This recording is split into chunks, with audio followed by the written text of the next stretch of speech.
अगला सूत्र 47।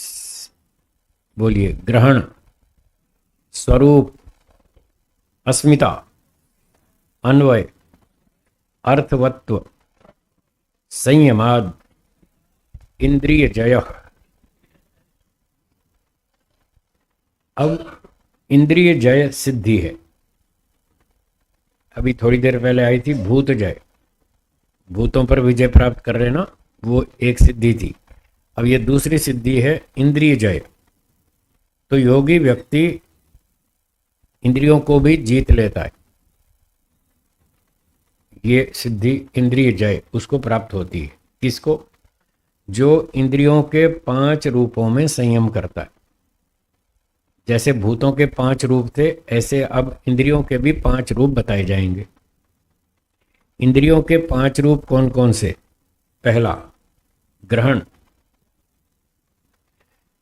तो ग्रहण का अर्थ है जैसे हम आंख से रूप को ग्रहण करते हैं, रूप को देखते हैं, लाल, पीला, नीला, काला, त्रिकोण, षटकोण आदि आदि, जो भी रूप रंग है, कलर, शेप, डिजाइन किसी भी वस्तु का, वो रूप गुण है। तो आंख से हम रूप को पकड़ते हैं, ये ग्रहण शब्द का अर्थ है। कान से किसको पकड़ते हैं?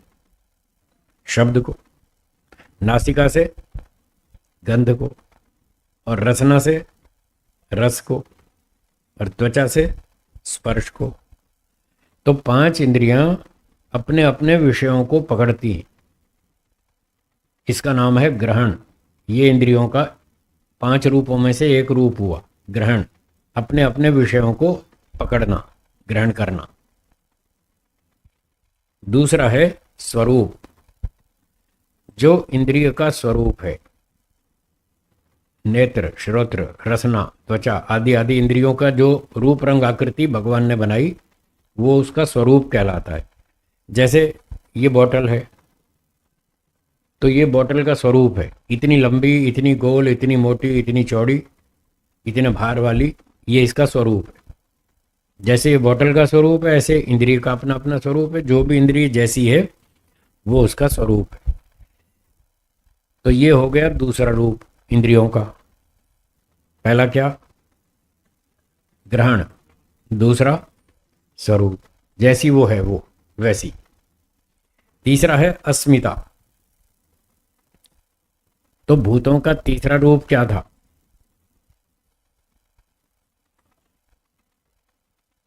स्थूल, स्वरूप, सूक्ष्म। तीसरा सूक्ष्म था। तो सूक्ष्म में हमने क्या अर्थ किया था? इंद्रियों का जो सूक्ष्म रूप, उसका मटेरियल, तन्मात्रा।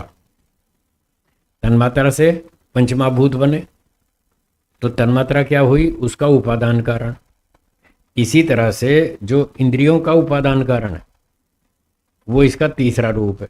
उसको यहां पर अस्मिता नाम से कहा है। तो भूत तो उत्पन्न हुए थे तन्मात्राओं से। इंद्रियां किससे बनी? सांख्य दर्शन के अनुसार अहंकार से।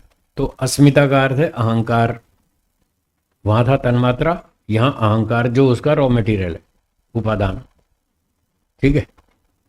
और वैसे भी उसको अस्मिता, अहंकार का एक नाम अस्मिता भी है। अस्मि, मैं हूं, ऐसी अनुभूति कराने वाला। मैं हूं, इस बात की अनुभूति कराने वाला जो तत्व है, उसका नाम है अस्मिता, और वो अहंकार तत्व है। तो अस्मिता और अहंकार एक ही बात। तो ये हो गया इंद्रियों का तीसरा रूप। जैसे भूतों का तीसरा रूप था उसका उपादान कारण, ऐसे ही इंद्रियों का तीसरा रूप इंद्रियों का उपादान कारण, अहंकार। अब भूतों का चौथा रूप क्या था? अन्वय। इंद्रियों का भी चौथा वही है, अन्वय। वहां अन्वय का अर्थ क्या किया था? प्रकृति, सत्वरजतम। यहां भी वही है। क्योंकि वही सत्वरजतम भूतों में है, वही सत्वरजतम इंद्रियों में है। उसका जो लास्ट मटेरियल, सबसे अंतिम उपादान, सत्वरजतम। तो ये सत्वरजतम का स्वरूप उसने जान लिया, ये इंद्रियों का चौथा रूप। और पांचवा भी वही है, अर्थवत्व, भोग अपवर्ग की सिद्धि कराने का सामर्थ्य। तो इंद्रियों में भी भोग अपवर्ग की सिद्धि कराने का सामर्थ्य है। इंद्रियों की सहायता से आत्मा अपना खाना पीना जीना भी कर लेता है और इनकी सहायता से वो मोक्ष प्राप्ति भी कर लेता है। ये सामर्थ्य है इसमें। इस प्रकार से ये 5 रूप हो गए इंद्रियों के। दोहरा लें, पहला क्या था? ग्रहण। ग्रहण का मतलब अपने अपने विषयों को पकड़ना, रूप रसगंध आदि विषयों को पकड़ना, ये इंद्रियों का काम है। जो इंद्रियों का काम है वो है उसका पहला रूप ग्रहण। और दूसरा स्वरूप, जैसी जैसी जो जो इंद्रिय बनी हुई है वो उसका अपना स्वरूप। और तीसरा अस्मिता। अस्मिता का मतलब इंद्रियों का उपादान कारण अहंकार। चौथा अन्वय। अन्वय का मतलब सत्वरजतम मूल प्रकृति, जो इसका अंतिम उपादान कारण है। और पांचवा अर्थवत्व, 2 प्रयोजनों को सिद्ध कराने का सामर्थ्य होना, भोग और अपवर्ग। तो ये 5 रूप हो गए इंद्रियों के। जो व्यक्ति इन 5 रूपों को जान लेता है इंद्रियों के, फिर इनमें संयम करता है, फिर इंद्रियों का ठीक ठीक उपयोग करता है, उसको क्या लाभ होता है? वो इंद्रिय जय, वो इंद्रियों को जीत लेता है, वो इंद्रियों का राजा होता है। वो सभी इंद्रियों का उपयोग संयम से करेगा। जैसे 12 बजे 1 बजे खाने का टाइम है दोपहर में, तो 12 साढ़े 12 1 बजे वो खाना खा लेगा। अच्छी तरह खाना खा लिया, अब 3 बजे वो जा रहा है बाजार में और वहाँ गरम गरम जलेबी दिख गई है, देसी घी की ताज़ी ताज़ी गरम गरम जलेबी बन रही है 3 बजे। अब 3 बजे तो खाने का टाइम नहीं है, उसका टाइम या तो 12 बजे का है या शाम को 7 बजे का है, 6-7 बजे खाएगा। अब 3 बजे जब गरम गरम जलेबी दिखेगी तो आम आदमी का रुकना मुश्किल है, आम आदमी नहीं रुक पाएगा। वो कहे हाँ भाई 100 ग्राम जलेबी देना, पर वो इंद्रिय जय वाला नहीं खाएगा। उसने जीत रखा है, इंद्रियों को जीत रखा है। जितनी भी अच्छी जलेबी हो, कितना भी अच्छा घेवर हो, आजकल घेवर का सीजन चल रहा है बरसात है ना, तो लोग इस सीजन में खूब घेवर बनाते खाते हैं। तो कितना भी अच्छी मिठाई हो, रसगुल्ला हो, गुलाब जामुन हो, घेवर हो, जलेबी हो, कुछ भी हो, वो नहीं खाएगा 3 बजे। उसने विजय प्राप्त कर रखी है इंद्रियों पर। देखना है तो देखेगा, नहीं देखना तो नहीं देखेगा, आंख बंद कर लेगा, नहीं देखना। उसने अपनी सभी इंद्रियों पर कंट्रोल कर रखा है। सुनना है तो सुनेगा, नहीं सुनना तो नहीं सुनेगा। तो इस प्रकार से वो इंद्रिय जय नामक सिद्धि प्राप्त होती है, जो इंद्रियों के इन 5 रूपों में संयम करता है। बोलिए, कोई शंका है? हाँ बोलिए।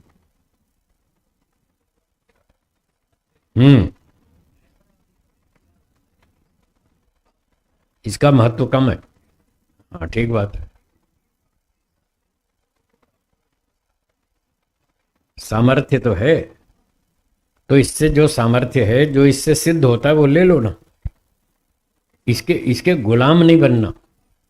पर लोग तो गुलाम बने, मन के दास हैं, इंद्रियों के दास हैं कि साहब क्या करें, मन नहीं मानता। ये जबान बहुत चटोरी है। डॉक्टर ने मना कर रखा है, आपको बीपी हाई हो चुका है, अब नमक नहीं खाना, कम खाना। हाँ जी, फोन बज रहा है क्या? किसी का फोन बज रहा है? हाँ, घंटी बंद कर दें। एक व्यक्ति को ब्लड प्रेशर बढ़ गया, नमक खाने से ब्लड प्रेशर बढ़ता है, तो डॉक्टर साहब ने मना किया कि अब नमक कम खाना, ज़्यादा नहीं खाना, थोड़ा खाना, नहीं तो आपका बीपी बढ़ेगा, फिर आपको नुकसान होगा। अब वो गया बाजार में, वहाँ खूब चटपटी चाट देखने को मिली, खूब मसाले वाली नमक वाली चटपटी चाट देखने को मिली। अब उससे रहा नहीं जाता, मन पर इंद्रियों पर कंट्रोल नहीं है ना, तो वो फिर चाट खा लेता है। जिसमें तेज नमक मसाला मिर्च हो वो फिर देख करके कंट्रोल नहीं कर पाता और खा लेता है। जब खा लेता है तो फिर बीपी बढ़ जाता है। अब बढ़ जाता है तो फिर डॉक्टर साहब के पास जाता है कि डॉक्टर साहब बीपी बढ़ गया है। तो डॉक्टर साहब चेक करते हैं, फिर पूछते हैं क्या खाया था, फिर बताना पड़ा कि चाट खाई थी, चटपटी चाट खाई थी, उसमें तेज मसाला था, तेज नमक था। फिर डॉक्टर साहब डांट लगाते हैं क्यों खाई थी, जब मना किया था तो क्यों खाई थी। फिर देखो उसका उत्तर, वो कहता है साहब मैं क्या करूं, ये जबान बहुत चटोरी है, ये मानती नहीं। क्या बोला? ये जबान बहुत चटोरी है, ये मानती नहीं। अब बताओ दोष जबान का है, किसका दोष है? व्यक्ति का दोष है, वो कंट्रोल नहीं करता, वो हानि लाभ को देखता नहीं, मन पर कंट्रोल नहीं है, विजय नहीं है, इंद्रियों पर विजय प्राप्त नहीं कर पाया। तो जो नहीं खाना है वो भी खा लेगा, जिस समय नहीं खाना उस समय खा लेगा, बेढंगी चीज खा लेगा, बिना टाइम पर खाएगा, फिर बीमार पड़ेगा, फिर डॉक्टर के पास जाएगा, फिर उसकी डांट खाएगा, फिर बहाने मारेगा साहब ये मन नहीं मानता, ये इंद्रियां नहीं मानती, मैं क्या करूं। कभी मन के ऊपर दोष, कभी बुद्धि के ऊपर दोष, कभी इंद्रियों पर दोष, कभी कहेगा ये जबान चटोरी है, कभी कुछ, कभी कहेगा मेरा मन चंचल है बहुत, क्या करूं मैं। फिर कभी कहता मेरी बुद्धि खराब हो गई थी, मैं क्या करता, अब बुद्धि पे दोष डाल दिया। तो इस तरह से व्यक्ति बहाने बनाता रहता है और वो इंद्रियों को, भूतों को जीत नहीं पाता, क्योंकि वो इन 5 रूपों में संयम नहीं करता, इंद्रियों के 5 रूपों में संयम नहीं करता, इन 5 रूपों को जानता नहीं। अगर जान ले कि 5 मिनट का सुख है, क्या बोला, कितनी भी बढ़िया चाट पकौड़ी खाओ, चटनी खाओ, अचार खाओ, मसाला खाओ, और क्या क्या जो भी लोग खाते हैं, रबड़ी खाओ, जो भी खाओ, और डायबिटीज़ हो गई, डॉक्टर साहब ने मना कर दिया आप मीठा नहीं खाना, फिर भी वो छुप छुप के खा लेता है। पत्नी उसको डांटती रहती है तुम क्यों खाते हो, तुम्हें मना कर रखा है, फिर भी वो छुप छुप के खा लेता है। फिर कहता है बस थोड़ा सा, एक चीज़ फिर खाता रहता है, फिर बीमार पड़ता है, फिर डांट खाता है डॉक्टरों से। तो बहानेबाजी वही होती है कि मेरा मन नहीं मानता, मेरी इंद्रियां नहीं मानती, इंद्रियां बहुत खराब हैं, मन बहुत खराब है, ये मुझे भटकाता रहता है, घसीट ले जाता है, मैं नहीं चाहता करना तो भी घसीट ले जाता है। तो ये सारी समस्या उसको आती है जो भूतों के 5 रूपों को नहीं जानता, जो इंद्रियों के 5 रूपों को नहीं जानता, उसके सामने समस्या है। जो जानता है उसको पता है कि मिठाई खाओ, मलाई खाओ, रबड़ी खाओ, कुछ भी खाओ, घी खाओ, मक्खन खाओ, 5 मिनट का सुख है, उसके बाद फिर वैसे ही नहीं खाएंगे तो क्या फर्क पड़ेगा। बस वो थोड़ा सा संयम करना होता है मन पर और इंद्रियों पर, इतना सा कर ले तो वो बहुत से दुखों से, रोगों से बच सकता है।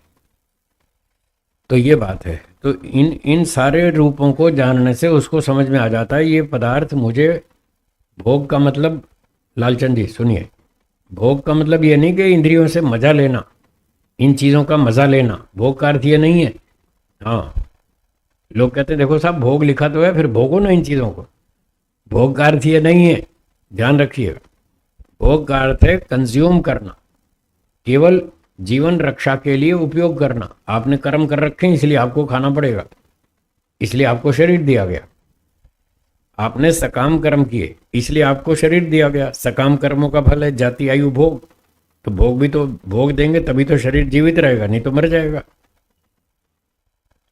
तो भोग का अर्थ है शरीर की रक्षा करना, जीने के लिए खाना, ना कि मजा लेने के लिए, सुख लेने के लिए नहीं खाना। ये भोग शब्द का अर्थ गलत है, जो लोग ऐसा मानते हैं वो गलत है, क्योंकि इस प्रकृति का प्रयोजन हमको भोग भी कराना है और मोक्ष तक भी पहुंचाना है।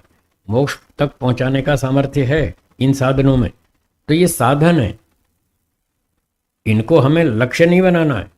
तो जो लोग प्रकृति के सुख भोग रहे हैं, सुखों का मजा ले रहे हैं, भोग्य पदार्थों का, वो तो इसको लक्ष्य बनाकर बैठे, भौतिक सुख भोगना ही उनका लक्ष्य है, ये भटक गए। तो ये सूत्र कह रहे हैं, महर्षि पतंजलि कह रहे हैं कि सुख भोगना लक्ष्य नहीं है, सिर्फ शरीर को जीवित रखना, सुरक्षित रखना, इसको बलवान बनाना, दीर्घायु बनाना, रोग रहित बनाना, ये है भोग। इस पर्पज से इन चीज़ों का उपयोग करो, खाओ पियो, घी दूध मक्खन मलाई सब खाओ, खाने को मना नहीं है। कार में बैठो, ट्रेन में बैठो, एसी में जाओ, फ्लाइट में जाओ, कोई मना नहीं है। ये प्रकृति साधन है, लक्ष्य तक पहुंचने का ये साधन है, इसको साधन के रूप में इस्तेमाल करो। तो ठीक है, ये आपको मोक्ष तक पहुंचा देगी। और यदि इसको साध्य बना लिया तो बस बीच में यहीं लटक जाएंगे। फिर यही हाल होगा जो सारी दुनिया का हो रहा है। तो जो व्यक्ति ये जानता है कि इन भौतिक साधनों में इतना सामर्थ्य है, मुझे मोक्ष तक पहुंचा देंगे, बस उतना लाभ ले लो इनसे और अपना बैठ के साधना करो, समाधि लगाओ। बिना शरीर के, बिना मन के, बिना बुद्धि के, बिना इंद्रियों के, बिना विद्या के, बिना गुरु जी के, बिना शास्त्रों के आप समाधि तक नहीं पहुंच सकते, मोक्ष तक नहीं जा सकते। ये सारे साधन हैं, तो साधन के रूप में प्रयोग करें। ऐसे जो समझ लेता है वो नाप तोल के उचित उपयोग करता है। जितनी भूख है उतना ही खाएगा, ज़्यादा नहीं खाएगा। और जिसका ये संयम नहीं है, कंट्रोल नहीं है, जो इन भूतों के गुणों को नहीं जानता कि ये भौतिक सुख सारे क्षणिक हैं, जो इस बात को नहीं जानता वो अनियंत्रित भोग करेगा, कंट्रोल से नहीं खाएगा, ज़्यादा खाएगा, बेसमय खाएगा, फिर मन इंद्रियों का गुलाम बन के जिएगा, बस फिर वो परेशान रहेगा सारा जीवन। तो ये तात्पर्य है, इन वस्तुओं का, भौतिक पदार्थों का उचित उपयोग करें और लक्ष्य वही रहना चाहिए, मोक्ष। तो वो इंद्रियों को जीत लेगा और भूतों को भी जीत लेगा, उचित लाभ लेगा।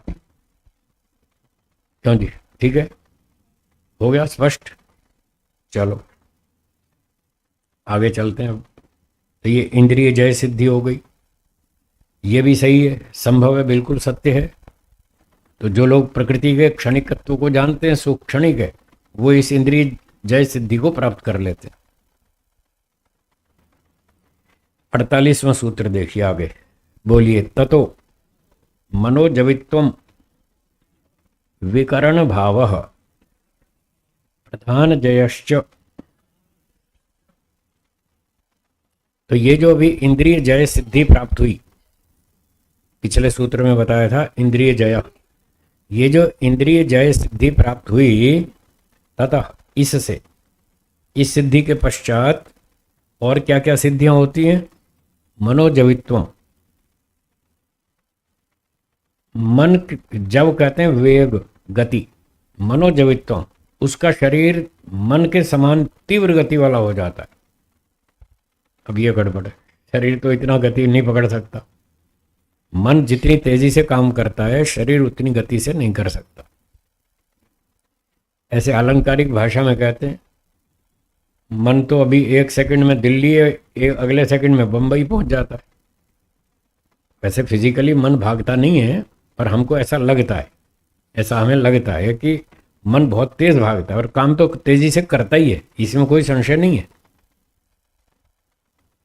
आप यहाँ से नीचे तक उतरो, अभी हम 6ठे फ्लोर पर बैठे हैं, आप सीढ़ी से 6 फ्लोर नीचे उतरो जमीन तक, देखना इतनी देर में तो आप कितनी बातें सोच लेंगे, है ना? कितने विचार आ जाएंगे फटाफट फटाफट। तो मन कितनी तेजी से काम करता है। तो मन की गति तीव्र है, ये ठीक है, पर जितनी तेज गति मन की है, इतनी तेज शरीर की नहीं हो सकती। पर यहां तो कह रहे हैं कि शरीर उसका इतनी तेज गति से भागता है जैसे मन भागता है। तो या तो यह अतिशयोक्ति माने, और कोई सीधा सीधा ऐसा माने तो गलत है। हाँ ये ठीक है, उसमें चुस्ती आ जाएगी, ये ठीक है। और जितना शरीर में गति बढ़ना संभव है, उतनी बढ़ जाएगी गति, उतना लाभ ले लेगा। मतलब वो आलसी नहीं होगा, आलसी लापरवाह नहीं होगा, प्रमादी नहीं होगा, बिल्कुल एक्टिव होगा, चुस्त रहेगा, सब काम फटाफट करेगा, ठीक ठाक करेगा, उचित ढंग से करेगा। काम चोर नहीं होगा, काम को कल पर टालेगा नहीं। कई लोग टालते रहते, चलो कल कर लें, चलो फिर कर लेंगे, अभी जल्दी क्या है, बिजली का बिल भरना भी तो 10 दिन पड़े, आज ही को ज़रूरी थे और ये आज ही भरना है, अभी तो 10 दिन पड़े, भर लेंगे आराम से। ऐसे रोज टालता रहेगा और फिर 10वें दिन जब आएगा ना, आखिरी लास्ट डेट बिल भरने की, उस दिन कहीं काम में फंस जाएगा और उस दिन भर नहीं पाएगा। आज ही घंटी बज रही है फोन की, इसको कृपया साइलेंट कर दें।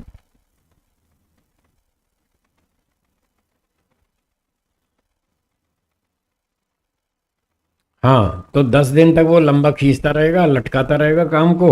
10वें दिन जब लास्ट डेट आएगी बिल भरने की, उस दिन कहीं खास काम में वो लग जाएगा, उस दिन टाइम नहीं मिलेगा, फिर उस दिन बिल नहीं भर पाया, फिर जब अगले दिन लेट फी लगेगी तब दिमाग ठिकाने आएगा कि आज फाइन भरना पड़ा। तो भाई पहले दिन क्यों नहीं भरा? जिस दिन बिल आया था उसी दिन भरते ना। उस दिन बहुत बिजी थे तो अगले दिन भरते। काम को एडवांस में निपटाओ, ठीक समय पर निपटाओ, तो आपका कोई काम बिगड़े नहीं। तो ये है मनोजवित्वम का सही अर्थ। तो वो फटाफट काम करेगा, चुस्ती से करेगा, सब काम एडवांस में करेगा, कहीं मार नहीं खाएगा, कहीं लेट नहीं करेगा, आलसी प्रमादी नहीं होगा। ऐसा लाभ होगा, ऐसा ही होना चाहिए। अब जैसे मान लो किसी को यात्रा करनी है तो कहते हैं अभी तो 2 महीने पड़े हैं, चले जाएंगे, टिकट बुक कर लेंगे, अभी क्या जल्दी, अभी तो 2 महीने पड़े हैं। ऐसे ऐसे वो लेट करता रहेगा। फिर 15 दिन बचेंगे, फिर जाएगा टिकट बुक करने, अब आएगा वेटिंग में। अब भारत में तो रेलों में भीड़ बहुत चलती है, तो 15 दिन पहले तो टिकट वेटिंग में ही आती है, कन्फर्म नहीं मिलती। तो वो व्यक्ति जो सिद्धि वाला व्यक्ति है वो ऐसे आलसी नहीं होगा। वो 2 महीना 3-4 महीना पहले से टिकट बुक करेगा, हमेशा कन्फर्म टिकट लेगा, वेटिंग का टिकट नहीं लेगा। वो सारी समस्याओं से बच के चलता है। यही तो फायदा है इसका, आलसी नहीं होगा। मैं भी ऐसा ही हूँ उसकी ट्रेन कभी छूटेगी नहीं। मैं भी यात्राएं करता हूँ, देश भर में घूमता हूँ, 3-3 4-4 महीना पहले टिकट बुक करता हूँ। ऐसे आलसी नहीं हूँ, हाँ करा लेंगे करा लेंगे। वेटिंग का टिकट कभी लेता नहीं, हमेशा कंफर्म टिकट ही लेता हूँ। मैंने सब देख रखा है, सारी दुनिया समझ रखी है कैसे क्या काम होता है। तो वेटिंग का टिकट कभी नहीं लेता, आरएसी भी नहीं लेता, कंफर्म टिकट ही लेता हूँ। टेंशन वाला काम नहीं करने का। तो पहले से सावधान रहो। जब आपको पता है यात्रा करनी है तो टिकट क्यों नहीं बुक कराते? और ट्रेन पकड़नी हो तो आधा घंटा 1 घंटा पहले स्टेशन पे जाके बैठता हूँ, उसमें आलस बर्बाद नहीं करता। जब मुझे कोई स्टेशन छोड़ने जाता है या एयरपोर्ट छोड़ने जाता है तो वो कहता है गुरुजी कब चलेंगे? मैं कहता हूँ इतने बजे। फिर वो पूछता है ट्रेन कितने बजे की है? मैंने कहा ये नहीं बताऊंगा ये मत पूछो मुझसे ट्रेन कितने बजे की है। यात्रा मुझे करनी है, आपको करनी है? हाँ जी, मुझे करनी। तो आप क्यों बताओगे मुझे कि कितने बजे घर से निकलना है? वो तो मैं डिसाइड करूंगा ना कितने बजे घर से निकलना है। और मैं जैसे ही बताऊंगा 2:30 बजे की ट्रेन है, फिर वो तुरंत सलाह देगा इतनी जल्दी जाके क्या करोगे इतनी जल्दी जाके क्या करोगे? भाई मैंने आपसे सलाह नहीं मांगी, मुझे सलाह नहीं चाहिए, मुझे आपकी सहायता चाहिए। मुझे यहाँ से घर से स्टेशन तक छोड़ दो, बस मुझे इतनी सहायता चाहिए।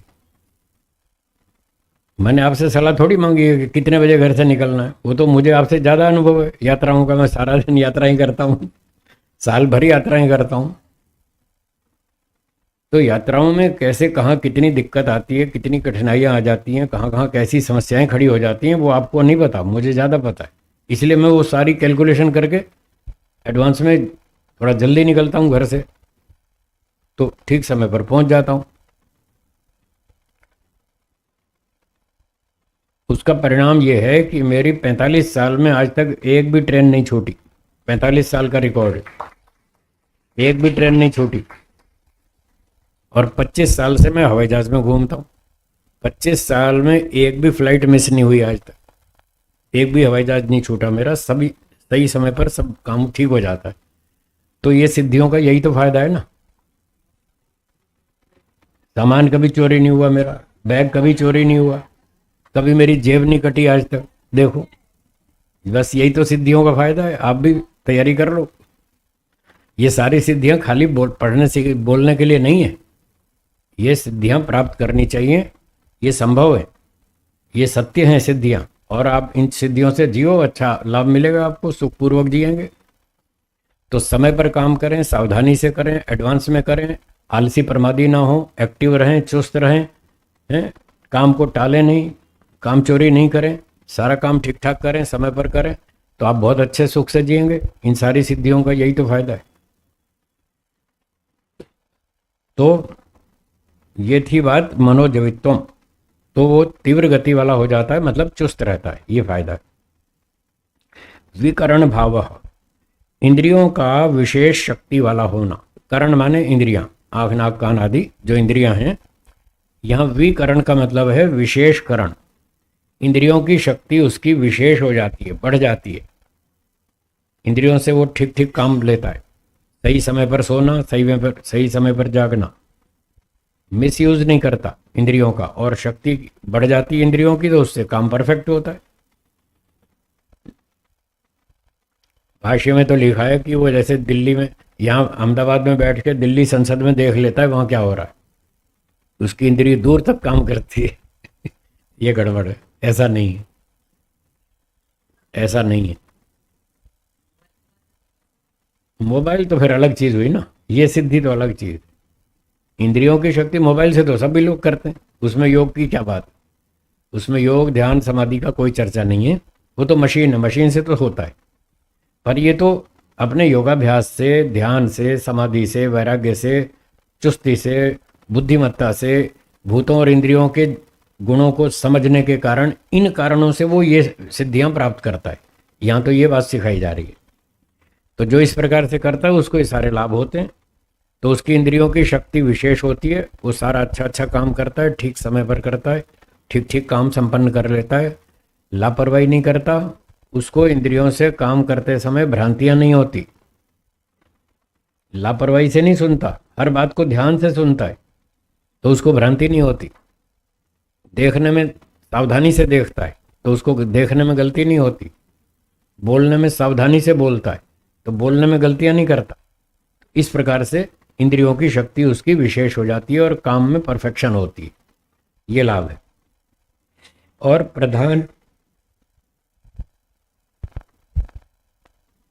प्रधान जयश्च, और प्रकृति के जो विकार हैं, प्रधान मतलब प्रकृति, जो मूल सत्वरजतम प्रकृति है उसका नाम है प्रधान। और प्रधान जयश्च, प्रकृति और उससे बनी ये सारी चीजें, जितने भी ये संसार के पदार्थ हैं, लोहा, लकड़ी, सोना, चांदी, दाल, रोटी, सब्जी, घी, दूध, मक्खन, मलाई, ये सारी चीजें, इनके ऊपर विजय प्राप्त कर लेना, ये है प्रधान जया।